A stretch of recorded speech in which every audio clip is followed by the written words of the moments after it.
¿Por qué parece que las redes sociales se correlacionan con subidas de ansiedad, depresión y autolesiones?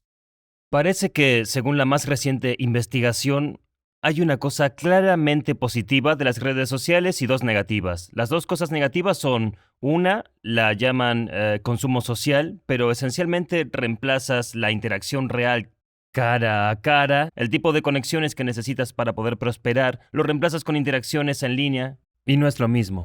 La segunda es la comparación social. Así que no es saludable estar constantemente buscando estas cuidadas representaciones de la vida de todos. No estamos preparados para ello.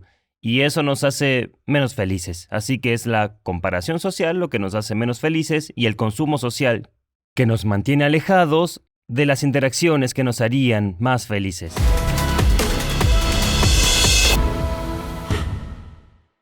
Bienvenidos a Impact Theory. Nuestro objetivo con este programa es presentarles a las personas e ideas que ayudan a que logren sus sueños. Bien, el invitado de hoy es un exitoso autor del Wall Street Journal y New York Times, quien obtuvo su doctorado en Ingeniería Eléctrica e Informática del MIT. Es autor de 6 libros, su trabajo ha sido publicado en 20 idiomas y ha escrito 60 artículos que han sido citados más de 3.500 veces. Es un distinguido profesor de informática en la Universidad de Georgetown, pero irónicamente es más famoso por su punto de vista sobre el minimalismo digital. Su charla TEDx sobre por qué deberías dejar las redes sociales ha sido vista más de 5 millones de veces, y su trabajo sobre este tema y temas relacionados como trabajar para evitar distracciones ha sido leído por millones alrededor del mundo. Sus ideas y experiencia lo han hecho una de las mentes más buscadas sobre el tema y ha escrito para muchos periódicos importantes, incluyendo el New York Times, el Wall Street Journal, The New Yorker, The Washington Post y The Economist, por nombrar solo algunos. Así que por favor, denle la bienvenida al hombre que, siendo fiel a su filosofía, nunca ha tenido redes sociales. El exitoso autor de So Good They Can't Ignore You y Digital Minimalism, Cal Newport. ¿Cómo estás? Bienvenido al programa. Gracias. Estoy emocionado de tenerte aquí porque he estado obsesionado contigo desde que cambiaste mi visión sobre la pasión. Sí. Yo era el chico de la pasión, hablaba de pasión, de tenerla en tu vida, Sí. es la respuesta. Sí, Y claro. luego un amigo me dijo, tienes que leer este libro. Se trata de cómo la pasión, de seguir tu pasión es un mal consejo. Sí. Así que dinos, ¿por qué seguir tu pasión es un mal consejo? Sí. Bueno, escribí ese libro en 2012 porque estaba cambiando de carrera, estaba terminando el posgrado. Fue un año difícil. Quería comenzar a trabajar de académico. Si lo haces bien, tendrás tu primera y última entrevista de tu vida. Y tuve esta idea que si alguna vez iba a poder entender cómo la gente termina amando sus carreras, iba a ser en este momento de mi vida. Ya que había escrito antes, supuse que en lugar de investigarlo podría escribir un libro. Es una excusa para investigar personas. Así que lo hice, investigué bastante, hablé con mucha gente que parece amar lo que hace y traté de llegar al fondo de eso. ¿Cómo llegan a eso? Y lo primero que descubres si investigas esto, especialmente antes, el consejo más común es seguir tu pasión. ¿Cierto? Es lo que se decía, tienes que arriesgarte e ir a por ello, sigue tu pasión, haz eso y lo demás saldrá bien. Pero pasas algo de tiempo investigando, ¿sabes? Algo de tiempo hablando con personas que son apasionadas, preguntándoles su historia y ves que ese consejo no es muy bueno. En todo caso, decirle a alguien que siga su pasión podría reducir la posibilidad de que termine amando su Qué trabajo. interesante, ¿por qué? Sí, bueno, hay algunos problemas. El primero, ese consejo presupone que la mayoría de la gente tiene una pasión intrínseca que pueden identificar a través de la introspección y usarla para escoger su carrera. No tenemos muchas pruebas de que sea cierto. La mayoría no tiene una pasión claramente identificable, especialmente los más jóvenes, los recién graduados, cuando este tipo de pensamiento se vuelve importante. Si le dices a alguien que no tiene una pasión clara, debes seguir tu pasión, están destinados para el fracaso, ya van a estar muy preocupados. Y segundo, no tenemos mucha evidencia que conectar un trabajo a un interés preexistente juegue un papel en sí si obtienes satisfacción de ese trabajo. Eso es muy sorprendente. Sí, tenemos décadas de investigación sobre lo que lleva a las personas a sentir motivación hacia su trabajo, lo que los satisface, y resulta que los rasgos tienen muy poco que ver con esta relación intrínseca, tiene más que ver con cosas como impacto, dominio, conexión humana, hacer algo que importe, tener una habilidad que sea valorada. Ujú. Si obtienes estos rasgos, tienden a disfrutar cada vez más de su trabajo. La investigación muestra que si llevas a un grupo de personas que tengan el mismo trabajo y los entrevistan para intentar entender cómo se sienten, el principal factor que separa a alguien que ama su trabajo de alguien que no lo hace es el tiempo. Eso es sorprendente. Cuanto más tiempo haces algo, mejor te vuelves, tenían sensación de impacto, tenían más conexión, más autoestima. Y en mi libro básicamente cambié las reglas y dije lo que estoy observando ahí. Es que quizás 8 veces de 10, si entrevistas a alguien que ama lo que hace, probablemente comenzaron sin una visión clara que ese era su destino, pero se comprometieron a hacerlo bien. Mejorar sus habilidades, tener un impacto, dominar el campo. Ujú. Y que de estos 8 casos, la pasión sigue al dominio. Sí, eso para mí era uno de esos, ni bien leí de lo que estabas hablando, yo pensé, cielos, eso tiene mucho sentido y estoy contento de haberlo leído cuando lo hice, porque al estar frente a cámara y hablar con la gente sobre cómo construir el éxito en su vida, la increíble cantidad de personas que me contactaron para decirme, oye, yo no tengo una pasión, no sé lo que debo hacer, tienes tanta suerte de tienes esta pasión y pensé, es interesante porque no empezó como una pasión, comenzó como lo que llamaré un área menor de interés. Sí. Y luego ver eso a través del marco de tu libro y darme cuenta de que, wow, fue todo un proceso. Me hizo querer hablar de ello y decirle a nuestros seguidores, estás malinterpretando mi historia y déjame decirte lo que hice para llegar hasta aquí. Tienes como una guía que le das a la gente que dice, muy bien, paso 1 haz esto, paso 2 haz aquello, si realmente quieres terminar sintiendo pasión. Bueno, puedes reducirlo al consejo de Steve Martin. De ahí obtuvo el título del libro, que fue Sé tan bueno que no puedan ignorarte. Es lo que Martin solía decirle a jóvenes artistas. Y lo que dijo fue, bueno, siempre esperaban algún consejo, o así te haces notar aquí, o debes hacer esto, y lo que decía es, sé tan bueno que no puedan ignorarte. Si haces eso, vendrán muchas cosas buenas. Y terminé nombrando el libro de esa forma porque ese consejo resulta ser muy aplicable. Especialmente si eres nuevo en el mercado laboral, recién te graduaste, quieres tener pasión por lo que haces. Probablemente lo más importante que puedes hacer, lo más importante si quieres maximizar la probabilidad de tener un gran trabajo, es bajar la cabeza y aprender cosas nuevas. Intentar dominar algo que sea muy valioso. Si lo haces, sobre esa base, llegarán muchas cosas buenas.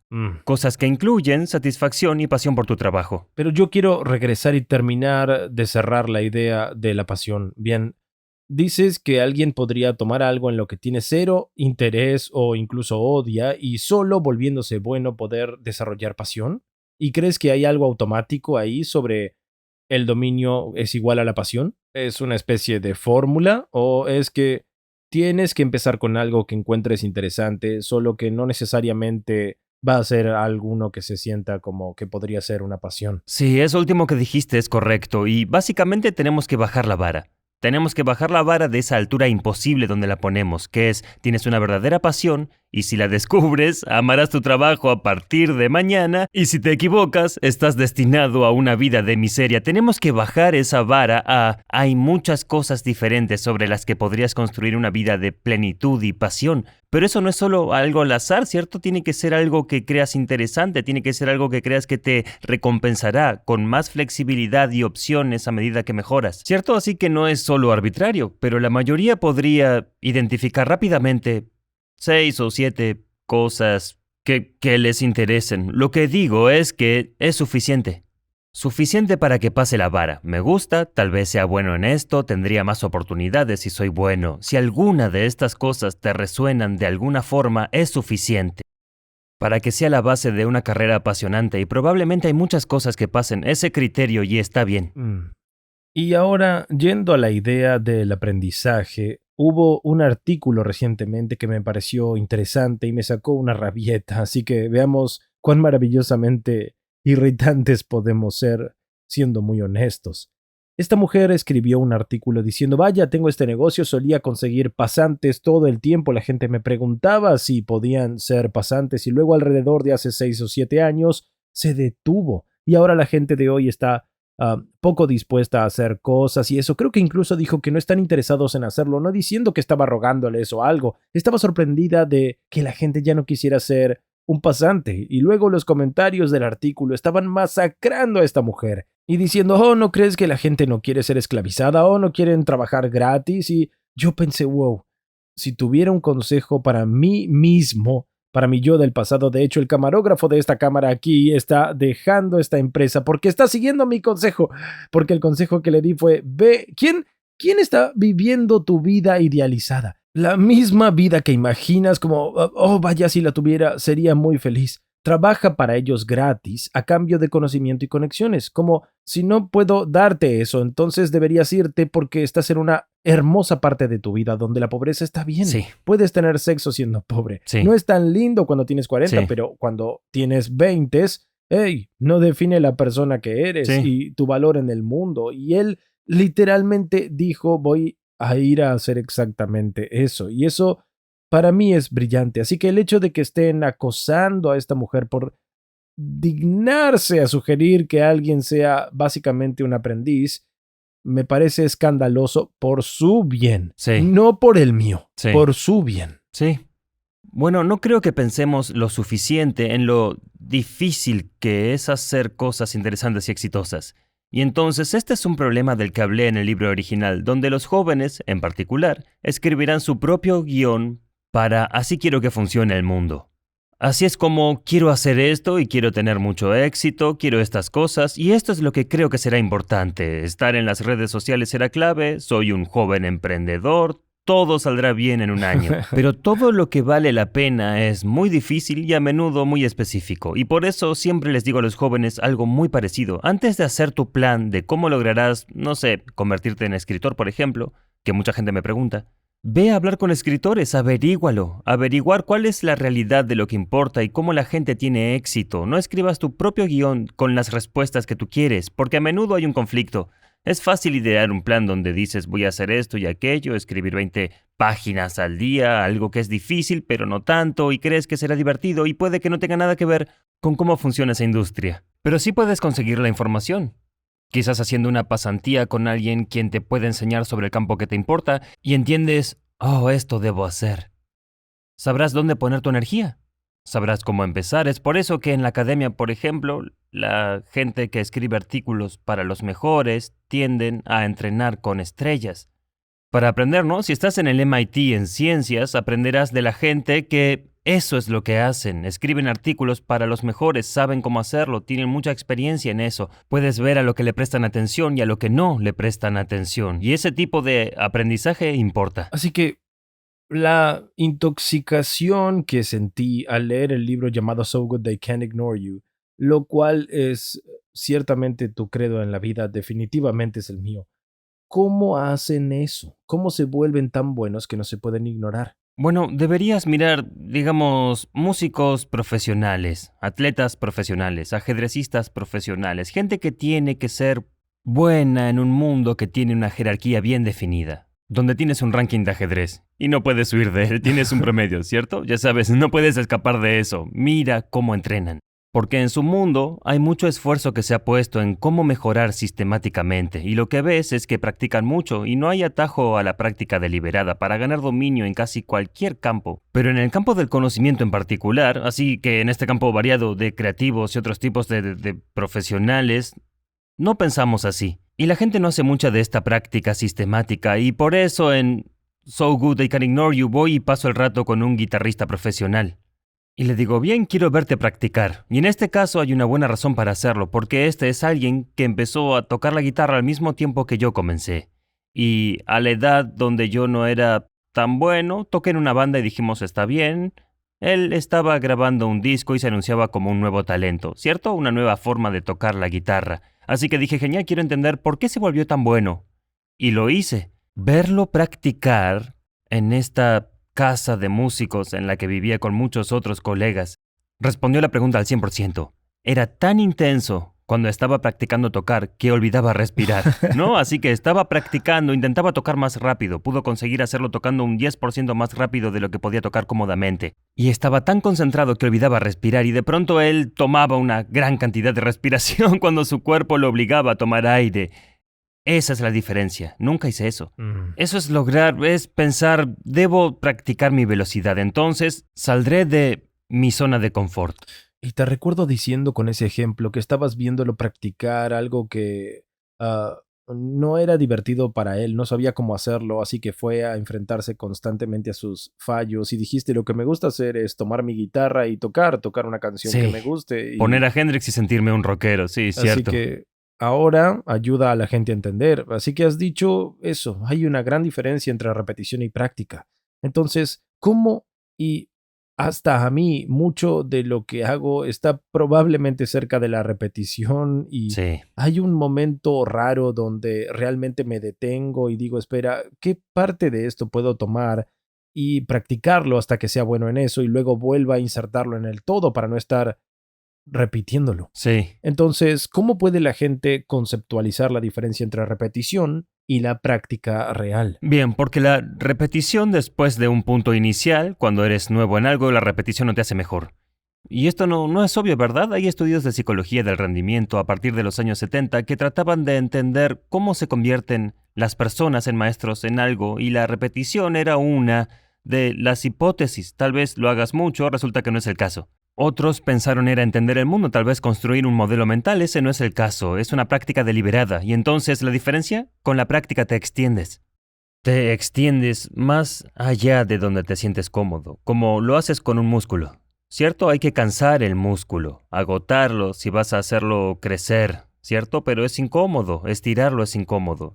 Y por eso la gente no lo hace. Cuando estaba tratando de mejorar mi escritura, mis primeros 3 libros que escribí fueron como estudiante, y eran consejos para estudiantes, libros pequeños.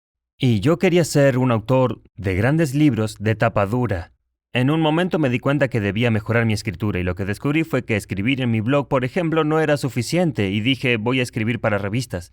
Encontré la revista donde, pagaban comisiones y había un editor quien lo aceptaba o rechazaba. Ahí podría practicar deliberadamente, tuve que estirarme para tratar de conseguir que mis textos sean publicados por esta revista, ¿sí? No era repetir lo que estaba haciendo antes, ahora estaba estirándome y lo hice durante un año. Me marcó la diferencia. Y esa es una práctica deliberada. Me encanta la forma en que tu trabajo realmente se teje en sí mismo y refuerza todo, así que So Good They Can Ignore You obviamente ayuda a la gente a entender cómo volverse apasionados, cómo volverse extraordinarios, que es un proceso y luego un trabajo profundo hablando de, bueno, hablemos sobre cómo haces ese proceso eficiente, deshaciéndote de todo el desorden. Am, ¿Cómo consigue la gente ser buena en el trabajo profundo? Sí, Y tus primeros libros trataban sobre cómo ser eficaz en el estudio y decías que sí, pensabas que era extraño que la gente no intente optimizar su capacidad de estudio. sí. Entonces, uno, ¿cómo optimizamos nuestra capacidad para hacer eso y cómo empezamos a labrar ese espacio para tener éxito con el trabajo profundo? Sí, el trabajo profundo es solo mi término para concentrarme intensamente, ¿cierto? Te concentras en algo con intensidad, te enfocas sin distracciones, tu mirada está ahí. Sin teléfono ni internet, estás enfocado. Esta habilidad es esencialmente la respuesta a la pregunta que mis lectores tenían sobre mi libro, lo cual, bien, ¿cómo me vuelvo bueno para que no me ignoren? Y en muchos campos, esta habilidad de concentrarse intensamente primero es necesaria para la práctica deliberada. La práctica deliberada requiere que estés en un estado de trabajo profundo, y el trabajo profundo es lo que te permite producir eficazmente. Si quieres usar tus habilidades para producir un buen trabajo, debes producirlo en gran cantidad en poco tiempo. El esfuerzo de concentrarse es importante, pero lo que descubrí trabajando en ese libro es que es una habilidad que hay que entrenar, por lo que es algo circular. Si eres bueno concentrándote, puedes adquirir habilidades rápido, pero el trabajo profundo es una habilidad que hay que entrenar, que mucha gente piensa que es como un hábito, como usar hilo dental, ¿cierto? Sé cómo hacer un trabajo profundo, solo que no lo hago lo suficiente, pero se puede entrenar, realmente es como tocar la guitarra. Si no has practicado, no debes esperar que vaya a sonar bien. Y ¿Y por entonces, qué es eso? Cuando realmente pienso en ello, y como te escucho y sé que has pensado más sobre esto que yo, pero se siente como usar hilo dental. Siento que solo necesito no tomar mi teléfono y mirarlo, necesito concentrarme. Entonces, ¿es algo así como la meditación, donde estoy aprendiendo a extender los periodos de tiempo en los que soy capaz de concentrarme? ¿O qué es ese trabajo? Cierto, bueno, es una actividad muy poco natural en realidad, así que tener una concentración sostenida y un pensamiento profundo no es algo que tenga una larga historia evolutiva. Y por lo que en realidad la invención de la palabra escrita en particular ayudó a que la habilidad de pensar profundamente se extienda. ¿Dijiste la palabra La empresa? palabra Ah, escrita. eso tiene más Sí, sentido. bueno, porque Sí. leer para uno mismo es una actividad poco natural y requiere mucho entrenamiento para básicamente hacer que tu cerebro sea capaz de hacer esta actividad para la que no evolucionamos, pero lo que obtienes de leer es que tu mente se vuelve cómoda con esta actividad tan antinatural de mantenerte enfocado intensamente en algo, ¿no? Entonces, en cierto sentido, no es algo para lo que evolucionamos, y si no lo practicamos, nuestra mente quiere hacer lo que hizo en los tiempos paleolíticos. ¿Qué sucede? Como una encuesta. Hay como un mastodonte por ahí, un miembro de la tribu en problemas allí, excepto que ahora hay alguien en Twitter, hay alguien, pero es lo mismo, es el mismo instinto. Y es algo que hay que practicar. Solíamos tener esta práctica en nuestra educación, ¿verdad? Porque cuando te vas a la universidad, por ejemplo, antes de tener internet inalámbrico o celulares, pasábamos tiempo en la biblioteca y eras tú y un libro. Y no había distracciones a tu alrededor. Tenías que caminar de regreso a tu dormitorio o algo. Obteníamos horas y horas de solo practicar leyendo con concentración. Pero hemos perdido mucho de eso ahora porque incluso en la universidad estás constantemente haciendo esto y estás haciendo esto mientras miras esas cosas. Y entonces nos falta mucho del entrenamiento necesario que creo que necesitas si vas a estar cómodo. Pero yo creo que vale la pena. Porque muy poca gente está entrenando su habilidad para concentrarse, que si eres de los pocos en hacerlo, tienes una gran ventaja competitiva. Eso es muy interesante. En el libro hablas de la privación de soledad, que me pareció muy interesante. Entonces, uno define la soledad. Me pareció interesante que te tomaras el tiempo de hacerlo. Y luego, ¿por qué importa? Sí, bueno, pensamos en la soledad de formas diferentes, pero la definición que me gustó vino de otro libro, se llama Deja tu alma primero, era un libro sobre soledad y liderazgo, pero la definición que usaron en ese libro fue que la soledad es libertad de los pensamientos de otras mentes. No tiene nada que ver con el aislamiento físico. Si una sola cosa fuera el único factor determinante que te permite lograr o no tus ambiciones y metas más grandes en la vida, son las creencias que tienes sobre tu persona y tu capacidad de crecer. Las creencias pueden empoderarte y llevarte por el camino para cumplir lo que desees, o pueden retenerte. Y si dejas que tu cerebro piense lo que quiere, te lo advierto, te llevará por el camino negativo. Por ello he creado esta guía de creencias empoderadoras. Son 25 principios que, si los pones en el centro de tu sistema de creencias, te ayudarán a alcanzar tu potencial y a triunfar en lo que quieras. Y ahora mismo puedes obtener una copia gratis haciendo clic en el link en tu pantalla. Bueno amigos, tómenlo con seriedad, cambiará su vida para siempre y para mejor si así lo permiten. Cuídense y sean legendarios. Aquí, en esta habitación, ciertamente podrías estar en soledad, si estuvieras solo con tus pensamientos, pero si estás en la cima de una montaña completamente aislado, pero con auriculares, ¿verdad? No estás en soledad, no es solo aislamiento físico, es en qué modo está tu cerebro. Entonces, si tu cerebro está procesando información generada de otra mente, no estás en soledad, y si no lo está, solo observa o piensa propios pensamientos, es un estado de soledad. Y lo que sabemos es que la soledad es crucial. Es decir, tienes que tenerlo regularmente en tu vida si vas a florecer y prosperar como humano. Esto no fue un problema hasta hace unos 7 años, porque era inevitable estar en soledad en tu día a día, ¿cierto? Tú solo estás en el auto y apagas la radio, soledad. Estás en la fila de la farmacia y tienes que esperar 10 minutos, soledad, ¿verdad? Estás solo con tus pensamientos. Pero por primera vez en la historia, hemos creado la tecnología que hace posible desterrar cada momento de soledad de tu vida, porque ahora tienes conexión inalámbrica a Internet y una supercomputadora en tu bolsillo, y hay grandes algoritmos de backend que te alimentará una especie de contenido seleccionado en cualquier momento.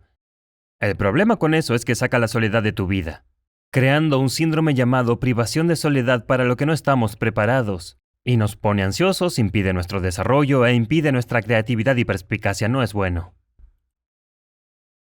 ¿Cómo la traemos de nuevo en nuestra vida y cuáles son las consecuencias? Algunas cosas de las que hablas en términos de las consecuencias de la forma en la que interactuamos con los dispositivos digitales es, sí tienes razón sobre la causa, es aterrador Y no creo que nadie vaya a discutir la realidad sobre problemas de salud mental, sobre intentos u hospitalizaciones por intento de suicidio.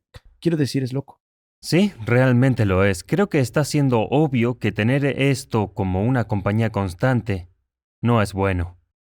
Y hay que comprender que tampoco es fundamental. El comportamiento de mirar constantemente el teléfono no es intrínseco a esta tecnología. De hecho, tuvimos las redes sociales y teléfonos durante años antes de que se normalizara mirar tu teléfono todo el tiempo.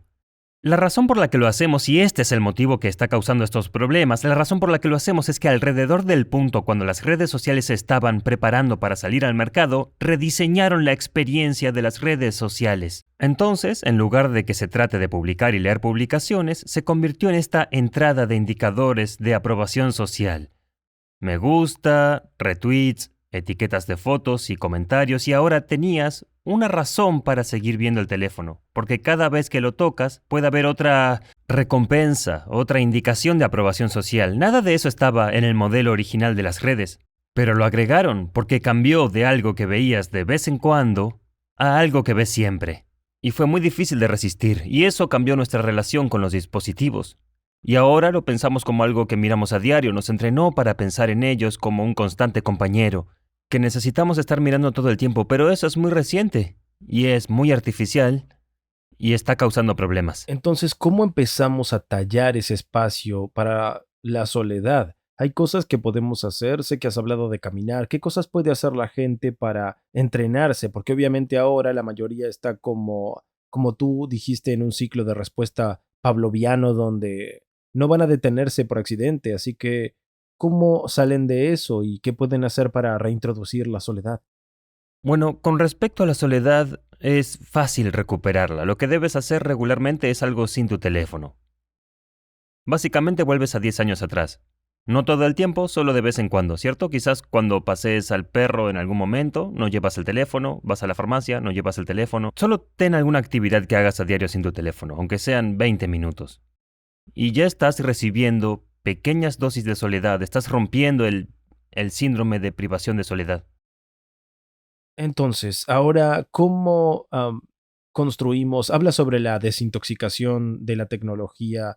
¿Tienes un método para despojarte y luego reintroducirla? ¿Cómo es ese proceso? Sí, esta es la respuesta más grande, ¿verdad? Y entonces la pregunta es, ¿cómo mejoramos nuestra relación más generalmente con la tecnología en nuestra vida? Y la filosofía que yo enseño es minimalismo digital, que toma el minimalismo que ha existido desde siempre y es una idea antigua y se aplica a todo tipo de diferentes partes de la experiencia humana, una idea que dice que debes concentrarte en las cosas que son realmente valiosas, excluyendo otras cosas menos valiosas.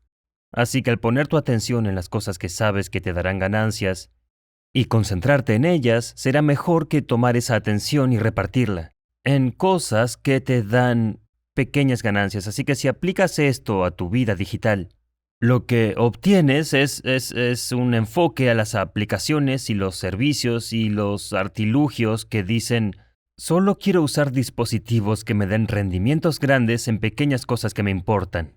Y estoy feliz perdiéndome todo lo demás.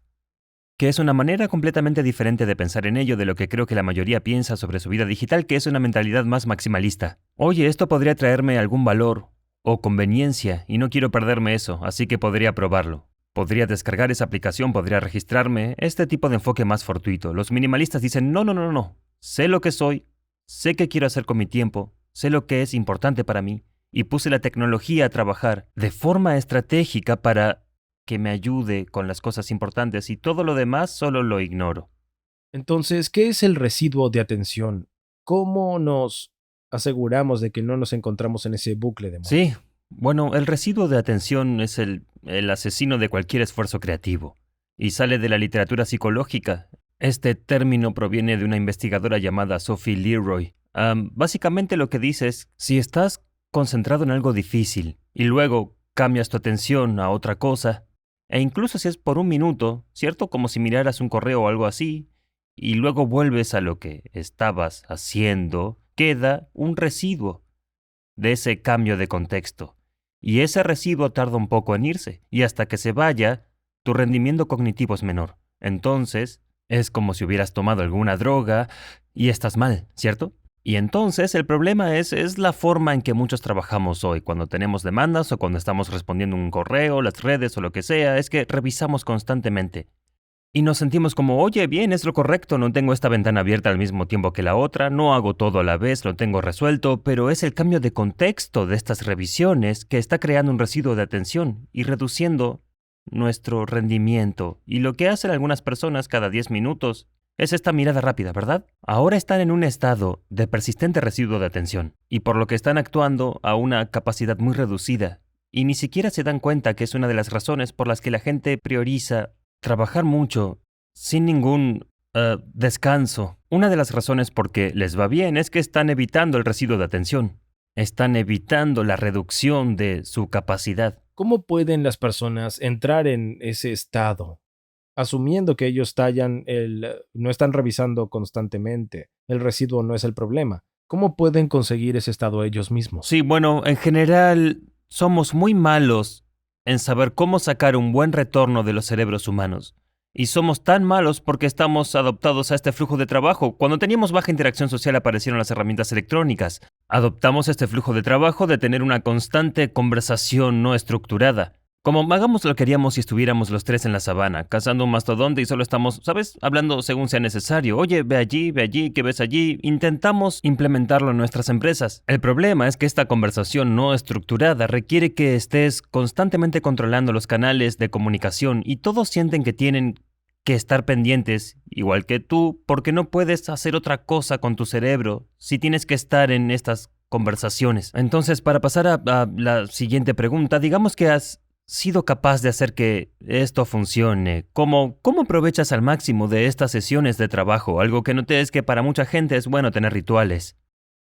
Por lo que siempre tienen un ritual acerca de cómo ¿Puedes dar empiezan. un ejemplo? Bueno, como Darwin, por ejemplo. ¿Como el Darwin? Charles Darwin. Él construyó este camino a través de su patrimonio, la casa cerca de Londres. Y lo llamó un paseo por la arena porque estaba pavimentado con arena y lo hizo pasar por pintorescas partes de su propiedad. Y la forma en que se prepararía para hacer su trabajo en el origen de las especies es que a diario daba un cierto número de vueltas por ahí. Y de hecho empezaba a dar vueltas y esto empezaría a poner su cerebro en el modo pensamiento. Déjame aclarar las ideas, déjame limpiar el residuo, déjame empezar a cargar en mi RAM lo que está pasando, y tenía un número de vueltas que quería hacer.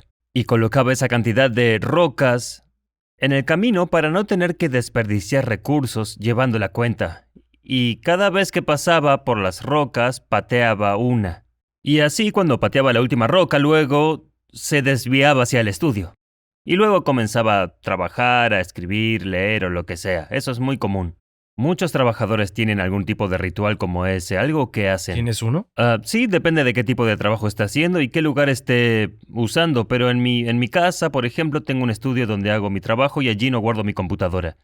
Y tenía una mesa de biblioteca porque he estado mucho tiempo en la universidad, así que tengo una mesa de biblioteca con luces de biblioteca y mis libros en una biblioteca de caoba junto a ella. Cuando trabajo allí hay todo un ritual, limpio todo y pongo las luces, haciendo que parezca algo antiguo, como si estuviera en la universidad, algo así. Es el yo que me pone en la mentalidad de comenzar a trabajar. Este tipo de rituales son importantes. Tienes un concepto que llamas meditación productiva. Sí. ¿Qué es eso? Es uno de estos ejercicios de entrenamiento. Si quieres mejorar tu enfoque, debes salir a caminar. Mientras caminas, tratas de progresar en un problema profesional, solo en tu cabeza. Así que, sea lo que sea, descifras una estrategia o piensas en una salida o lo que sea, solo en tu cabeza mientras caminas. Y como en la meditación de atención plena, cuando te das cuenta que tu atención divaga y comienzas a escribir emails o en lo que sea que esté tu atención, te das cuenta y la traes de vuelta al problema. No, solo tengo que pensar e intentar mantener las variables en mi cabeza para avanzar con el problema. Solo en mi cabeza. Hacer esto es muy, muy difícil. Al principio encuentras difícil mantener tu concentración solo en tu cabeza en algo difícil porque tienes que mantener constante la variable e intentar progresar, o si estás escribiendo debes recordar todo el texto, pero se puede mejorar. Y entonces es muy intenso, pero mejoras muy rápido. Es como hacer dominadas, ¿verdad? Son difíciles cuando haces dominadas por primera vez, pero si sigues haciéndolas a diario empiezas a ser más fuerte.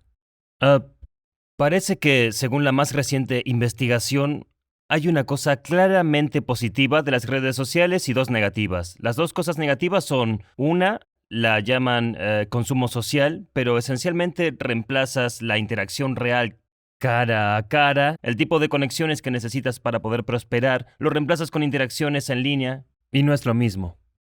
Y entonces, si todo lo que haces es hablar con gente en Twitter y en Facebook e Instagram y Snapchat y en realidad no estás sacrificando tu tiempo y energía en estar allí para amigos, amigos cercanos, familia, comunidad, te sientes mucho más solo, más ansioso. La segunda es la comparación social. Así que no es saludable estar constantemente buscando estas cuidadas representaciones de la vida de todos. No estamos preparados para ello.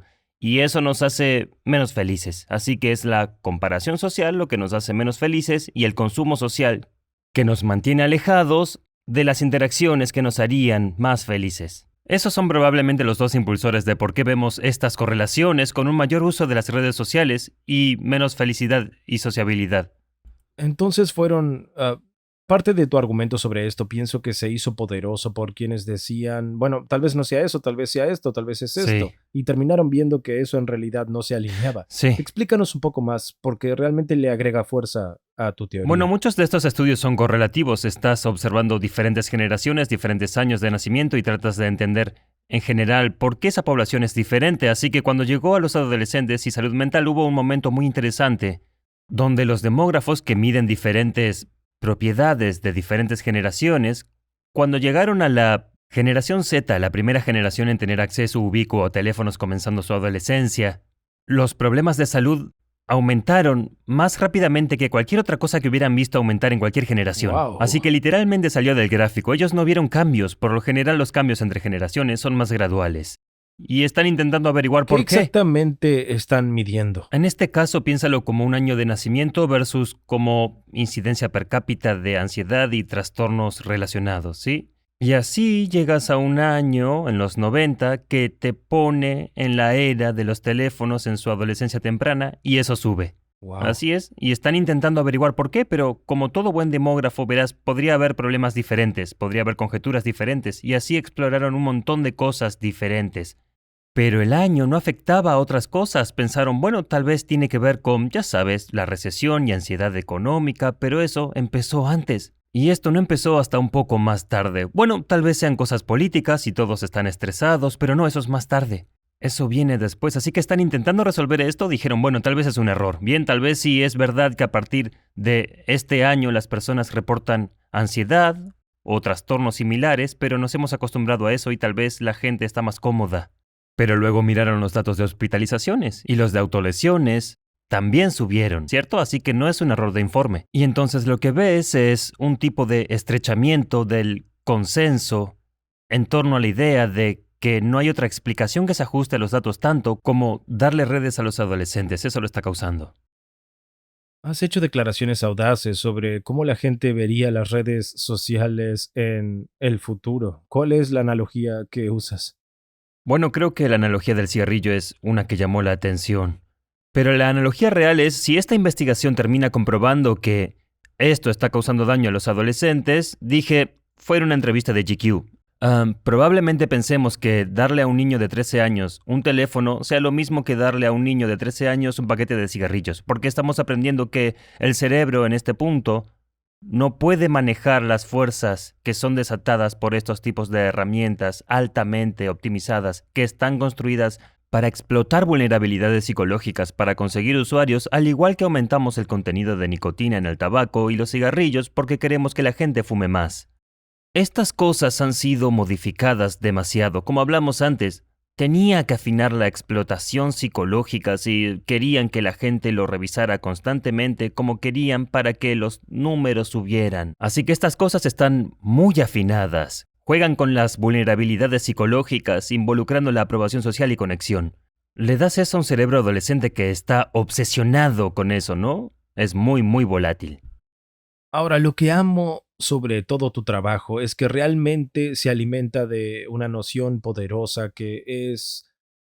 Lo que dijiste fue que la razón por la que escribes sobre esto, la razón por la que crees que importa, es que impide que las personas lideren básicamente la buena vida. Y hablas de cómo hemos estado tratando de definir la buena vida por mucho tiempo o una vida interesante. Me encantaría que lo definieras, ¿por qué importa? ¿Qué nos estamos perdiendo? ¿Qué es una buena vida? ¿Por qué la gente debería esforzarse? Bueno, soy un gran defensor de lo que a veces llamo la vida profunda, pero básicamente hacer algunas cosas valiosas muy bien, sabemos que es muy gratificante. Así que creo que eso Define qué es es gratificante. florecimiento humano. Creo que Aristóteles lo dijo bien, con el concepto de eudaimonia, que no se trata de felicidad y no se trata de que pasen cosas buenas o evitar cosas malas. Eudaimonia era, estás llegando al punto del florecimiento humano, así que estás tomando el potencial que tienes como humano y lo estás haciendo bien. ¿Correcto? Así que sientes que estás haciendo lo mejor que puedes hacer. Y creo que tenían razón, ¿cierto? En aquel entonces, que eso es lo que para los antiguos griegos, ¿sabes? Eso es lo que buscaban. Eudaimonia. Y entonces la vida profunda es muy ah, complementario a eso. Pero no se trata solo de lo que haces profesionalmente, tiene mucha más profundidad, ¿cierto? Hacer cosas importantes bien es importante en tu vida social. Y por eso es que en el minimalismo digital estoy tan preocupado sobre la gente estando muy alegre de cómo va a cambiar, qué significa la sociabilidad, cómo voy a hacer cosas en mi teléfono, voy a estar en Snapchat, me tomaré selfies y eso, vamos a cambiar por completo lo que significa ser social. Eso tiene impacto porque sabemos que desde hace mucho que lo que necesitas para sentirte bien y florecer como ser humano y prosperar es que tienes que asumir la responsabilidad y sacrificio en nombre de tu familia, amigos y comunidad.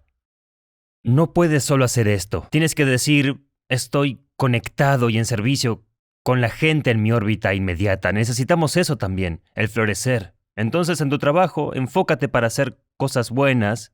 Y en tu vida social, enfócate para estar allí y servir y sacrificarte por la familia, amigos y comunidad. Esta es una fórmula antigua para florecer como ser humano. Mucha de la tecnología reciente nos ha inadvertidamente alejado de eso. Sí, servicio y sacrificio, eso es en realidad muy interesante. Ah, ¿Por qué crees que esos dos, especialmente el sacrificio, el hacer algo por otros, por qué es tan significativo? Estamos preparados para ello. Quiero decir, somos una especie intensamente social, por eso tenemos tanto éxito. Podemos unirnos y hacer un programa de televisión, ¿no? Podemos trabajar juntos y resolver problemas. ¿Cómo podemos hacer eso? Bueno, estamos programados para ser muy buenos en trabajar juntos hacia un objetivo en común. Para que eso funcione, tienes que estar dispuesto a hacer sacrificios en nombre de otras personas. Y esto no significa saltar sobre una granada, pero solo llamar a alguien o si alguien está pasando un momento difícil, decirles, me tomaré la tarde e iré para allá. Estaré allí, estaré contigo, voy a ser tu consuelo, ¿cierto? Eso es un sacrificio de tiempo y energía, que es mucho más difícil que solo escribir dónde estás en, Facebook o algo así, ¿cierto? Pero creo que la razón por la que estamos programados para encontrar significado en eso es porque si lo hacemos, podemos construir estructuras sociales más fuertes, más consolidadas, así que está en nuestro ADN de Homo sapiens. Queremos tener conexiones bien fuertes, responsabilidad y sacrificio con personas en nuestra órbita inmediata. Tu próximo libro, y estoy simplemente cautivado con el título, así que probablemente alrededor de hace 5 o 6 años empecé a decir que el email sería la caída de la civilización occidental. Sí, Y no estoy bromeando del todo. sí. Un mundo sin emails. ¿Cómo sería eso lo suficiente para un libro? ¿Cuáles son los temas para abordar ahí y por qué crees que es importante? Bueno, creo que somos malos en el trabajo del conocimiento, ¿cierto? Especialmente el trabajo en la era de la tecnología digital y redes digitales. Entonces, si miras hacia atrás históricamente, siempre que haya intersecciones de tecnología y comercio, se necesita un tiempo para averiguarlo. Entonces obtienes el motor a vapor, la infraestructura ferroviaria y comienza la revolución industrial. Nos lleva un tiempo averiguar cómo construir efectivamente bienes industriales en una fábrica, así que estamos en las primeras etapas del conocimiento de la tecnología digital. Creo que somos malos en eso. Y creo que ha frenado la productividad económica del mundo en este momento. Quiero decir, la productividad no industrial ha estado estancada por más de una década. Bueno, todo este tipo de innovación tecnológica estaba ocurriendo y creo que es porque la manera en la que estamos trabajando ahora es ingenua y simplista y muy ineficaz. Y en particular lo que quiero decir es que en general adoptamos un flujo de trabajo que yo llamo la mente de colmena hiperactiva. Que es, vamos a tomar los 3 hombres del modelo paleolítico y reproducirlo en nuestra organización. Todos tendremos una bandeja de entrada, o algo similar y mantendremos la conversación todo el día. Resolveremos las cosas sobre la marcha. Vamos a rockear. Oye, necesito que hagas esto. Lo encontraste y tendremos la conversación en curso todo el día. Tal como lo haríamos en la sabana, seguiremos hablando de manera no estructurada y vamos a resolver las cosas. Entonces, tiene sentido porque es una especie de instinto y es muy conveniente, es muy flexible, pero está en contradicción directa con lo que sabemos desde la psicología y la neurociencia sobre cómo usas el cerebro para crear valor. Y toda nuestra economía está cada vez más basada en tomar cerebros, usar los cerebros y producir información nueva y valiosa. Esto está en desacuerdo con cómo trabajamos. Porque deberíamos profundizar y nos distraemos constantemente. Porque para hacer la mente hiperactiva de la colmena tienes que estar constantemente en la conversación. Si tienes que estar constantemente en la conversación, no puedes llegar a explotar tu capacidad cognitiva. Y entonces dejamos la productividad a un lado. Entonces, ¿cómo crees que se vería el mundo sin emails realmente? Soy el director general. Si ahora mismo dijera, no vuelvas a enviar otro maldito email, ellos dirían, oye, tengo mails, hermano. Lo harían como si traficaran drogas. Lo sé, lo harían, aún lo harían. Entonces lo que creo que va a pasar es que vamos a tomar la mente de colmena hiperactiva y vamos a reemplazarla con algo que esté mejor pensado. Y podría ser muy específico. Pero si manejara Google, no gastaría 500,000 al año en un joven programador para darle una dirección de email. Podría contrataré a uno, de 22 años, cuyo trabajo es sentarse allí con 90 monitores, abrir y comunicarse con el departamento de recursos humanos y el estacionamiento, ir a las reuniones, pero quiero a esta persona con su equipo, ya sabes, codificando, y prestarle toda su atención porque voy a conseguir más valor de esa persona, que si en cambio solo digo, también debe estar contestando emails para que todos puedan molestarlo sobre todo. Ese último escenario es conveniente para todos, pero el negocio no se trata de conveniencia, se trata de valor de producción. Y así mi ejemplo del mundo industrial es la línea de montaje. ¿Cierto? La línea de montaje es un gran dolor de cabeza. Si estás construyendo autos, lo más fácil de hacer, su equivalente a la colmena hiperactiva, es como si tuviéramos un equipo de 5 chicos aquí y están construyendo un auto ahí. Y si queremos ampliarlo, tenemos 5 chicos más y ellos trabajan en su auto allá. Y tenemos 5 más y construyen por allí. Tomamos lo que era natural y lo ampliamos. Y luego Henry Ford en algún momento dijo, espera, la línea de montaje va a producir autos más rápidos. Pero fue un gran dolor de cabeza. Quiero decir, es muy difícil hacer que funcione, es muy inconveniente. Si no lo haces bien, todo se desmorona porque, esto viene muy rápido y estos trabajadores no están preparados, tienes que gastar más dinero, más gastos generales, necesitas más gerentes. Eran como 100 autos más. Y ese es el tipo de pensamiento que necesitamos en los trabajadores, estar dispuesto a ser radical, estar dispuesto a hacer cosas inconvenientes para todos, pero en lo que quiero centrarme es en tomar nuestro principal recurso, que son nuestros cerebros, y establecer un ambiente donde los cerebros puedan producir valor en su apogeo y hacerlo de una manera que sea sostenible y gratificante para ellos, y haciendo esto a diario, solo que creo que es una forma increíblemente ingenua e ineficaz. Así que sí, un trabajo sin emails. El protocolo de emails todavía podría existir, de hecho podríamos usar el email para ciertos propósitos, podríamos usar Slack para ciertos fines, pero el flujo de trabajo va a cambiar. Eso va a estar enfocado en cómo conseguir lo mejor de los cerebros, no solo en cómo podemos tomar nuestra conversación paleolítica y solo escalarla. Quiero encerrarte en mi sótano hasta que encuentres la respuesta. Estoy desesperado por esto. Sí. Como, viejo, esto va a ser grande. Si pudieras de cualquier forma pensar de qué forma avanzaría cada industria, sí, eso es definitivamente una respuesta que estoy particularmente desesperado que alguien me dé. Así que estoy emocionado por leerlo y la forma en que tus libros siguen un mismo rumbo. Vaya, como consumidor y alguien que pone tu trabajo al uso inmediato y voraz, y espero que no te moleste tanto entusiasmo, sé que puede ser algo invasivo. Gracias, es asombroso. Dile a todos dónde pueden encontrarte en línea. No estoy en las redes. Sí, eso estuvo muy, muy claro. Sí, calnewport.com. Bien sencillo. Sí. Muy bien. ¿Cuál es el impacto que quieres tener en el mundo? Creo que quiero ayudar a la gente a vivir vidas más profundas y significativas.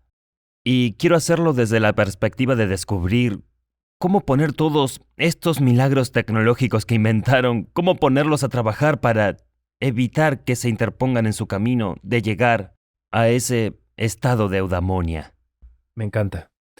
Muy bien, chicos, serán cambiados por la gestalt de todo lo que está trabajando. Si quieren ser extraordinarios, compren sus libros, léanlos, hagan lo que dicen. mejorarán sus vidas. Si aún no lo has hecho, suscríbete y hasta la próxima, amigos. Sean legendarios. Cuídense.